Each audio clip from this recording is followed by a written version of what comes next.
प्रणाम जी। इस संसार में अनेक पंथ पैंडे चले हुए। किसी ने किसी के प्रति श्रद्धा भाव रखवा दिया, किसी ने किसी की मूर्ति पूजा में लगा, किसी ने जड़ पूजा में लगा दिया। वास्तव में सत्य क्या है कि हम करें। आज इंसान इतना भटका हुआ है, उसे पहचान नहीं कि हम किस रास्ते पे चल रहे हैं और हमें किस पे चलना चाहिए। क्योंकि आज वास्तव में कोई सत्य की राह बताने वाला है ही नहीं संसार में। प्राणा जी संसार में जब आए, उन्होंने हर धर्म ग्रंथ से एक परमात्मा की पहचान बताई कि वो परमात्मा अखंड अविनाशी और कहाँ रहता है। लेकिन फिर भी संसार में आज हम भटके पड़े। इसका क्या कारण है? आज हम इसलिए यहाँ पे दुखी है कि वास्तव में लक्ष्य की प्राप्ति नहीं हो रही है। हमें आज करना क्या है? रे हो दुनिया को तो कहा पुकारे, ये सब कोई है श्याना, ये बदमाती अपने रंग राती करत मन का मान। प्राणा जी बता रहे कि यहाँ दुनिया को कुछ भी बताओ, लेकिन उल्टे रास्ते पर ही चलेंगे, क्योंकि सीधा रास्ता किसी को चलना आता ही नहीं। ये सब कोई है शाना, यानी कि यहाँ अपने आप को सब होशियार समझ बैठे। कोई किसी को समझाए, अच्छी शिक्षा दे, उसको कोई मानते ही नहीं। ये मदमाती अपने, ये सब माया के नशे में और रंगे हुए हैं।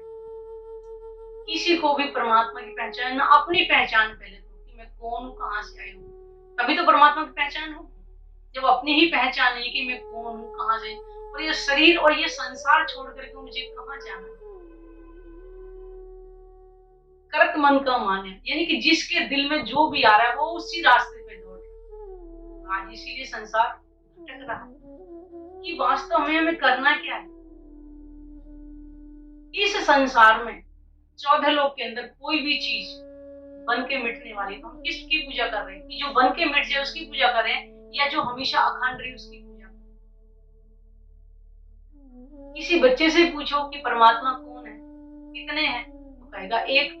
लेकिन एक है कौन, उसको हम नहीं जान पाए। आज हमें जिसने जिस चीज के लिए भटका दिया, उसी के पीछे हम दौड़।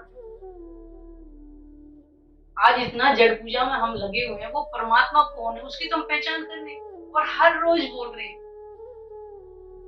ओम जय जगदीश हरे। फिर बोलते हैं तुम पूरन परमात्मा, तुम अंतर्यामी। और भी बोलते हैं तुम हो एक अगोचर, सबके प्राणपति। शब्द तो सारे ही बोलते हैं, पूरी आरती तो हम आपको बता नहीं सकते, लेकिन तुम ही पूर्ण हो, तुम ही परमात्मा हो, ये भी मुख से कह रहे हैं। और तुम अंतर्यामी की सब कुछ जानने वाले हो, भूत भविष्य वर्तमान सबकी जानने वाले हो। और तुम हो एक अगोचर, सबके प्राणपति। तो सब एक अगोचर कौन है? जब सबके प्राणों को नाथ जानना, फिर हम कहाँ जा रहे हैं? आज यही तो अज्ञानता में हम दौड़े जा रहे हैं। तभी तो हम आज में लक्ष्य की प्राप्ति नहीं हो पा रही कि वास्तव में परमात्मा कौन है, किसकी पूजा करें। आज हम जड़ पूजा में लग रहे हैं। आज देखो अभी सावन का अभी महीना निकला था, लोग कुशा निकाल के पार्कों में जा रहे हैं, वहां से घास लेके आएंगे, बेल पत्थर लेके आएंगे और उसमें शिवलिंग पे चढ़ाएंगे। देखिए एक परमात्मा का सुख मानते, भगवानों में गिनती आती है शंकर जी, उनके सिर पे जाकर के चढ़ाएंगे। आज हम कहाँ पटके हुए? फूल चढ़ाए तो एक बात भी सही है, एक घास जो नीचे जमीन में होती है, हम उस पे पैरों से चलते, जूते चप्पलों से चलते हैं ना। फिर एक पेड़ के पत्ते को भगवान के शीश पे हम चढ़ा रहे हैं, ये अज्ञानता नहीं तो क्या? एक परमात्मा जो प्रेम का स्वरूप है, आनंद का स्वरूप, वो अखंड अविनाशी है, वो भव से पार करने वाला है, उसकी पहचान क्यों नहीं कर रहे? देखिए कलयुग की कितनी भारी महिमा है, हर ग्रंथ में कलयुग की महिमा लिखी हुई है। रामायण में कितना अच्छा लिखा कि कलयुग केवल नाम आधारा, और सुमर सुमर नर उतरहि पारा। ये त्रेता में लिखवा दिया है, हम फिर भी पहचान नहीं कर रहे कि कलयुग के बारे में क्यों लिखा हुआ है। क्योंकि ये कुलजम स्वरूप की वाणी, यानी परमात्मा का पहचान करने वाला ज्ञान।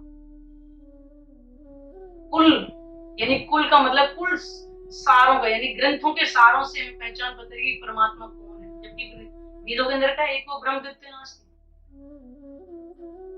तो ग्रंथों में तो लिखा, हर धर्म ग्रंथ के अंदर परमात्मा की पहचान लिखी, फिर भी हम कहाँ दौड़ लगा रहे। इस तारतम वाणी के द्वारा हम परमात्मा के धाम की स्वरूप की पहचान कर सकते।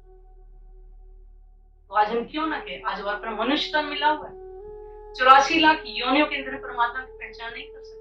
ये केवल एक मानव तन ऐसा है जिसके पास विवेक होता है, जागृत बुद्धि होती है, यानी कि समझने वाली शक्ति होती है, और उस परमात्मा की पहचान कर सकते। ये वही अमरकथा के रूप में अमर होने वाला ज्ञान, अमर कौन, एक परमात्मा। आज हम प्राणनाथ जी की पहचान इस तारतम वाणी के द्वारा कर सकते हैं, उनके धाम की, आप उनके स्वरूप की।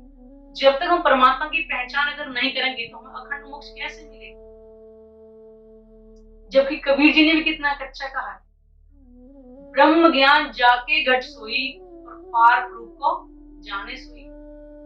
ब्रह्म ज्ञान बिन मुक्ति ना होई, ऐसे संत कहावे सोई। कि जिसके अंदर ब्रह्म ज्ञान का उजाला हो गया, वही उस पार पुरुष यानी कि जो परे, जो परमात्मा रहता है, अखंड अविनाशी, 14 लोक से परे, उसकी हम पहचान कर सकते। और बिना हम तारतम वाणी के, इस वाणी के अनुसार हम परमात्मा की पहचान जब तक नहीं करेंगे, कैसे हम अपने आप को कैलाश संत कि हमने इस परमात्मा की पहचान कर ली? वही तो संत कहलाएंगे जो परमात्मा की पहचान कर ले। तब कबीर जी करें कि ब्रह्म ज्ञान बिन मुक्ति ना होई। इस तारतम वाणी के द्वारा अगर हम परमात्मा की पहचान करेंगे तो हम अखंड मोक्ष को प्राप्त करेंगे, न 84 लाख योनियों की चक्रव्यूह में चलते रहे। 84 लाख योनियों के बाद एक बार हमें चांस मिलता है मानव तन। किसी और योनि में हमारे पास विवेक नहीं होता जो परमात्मा की पहचान करे।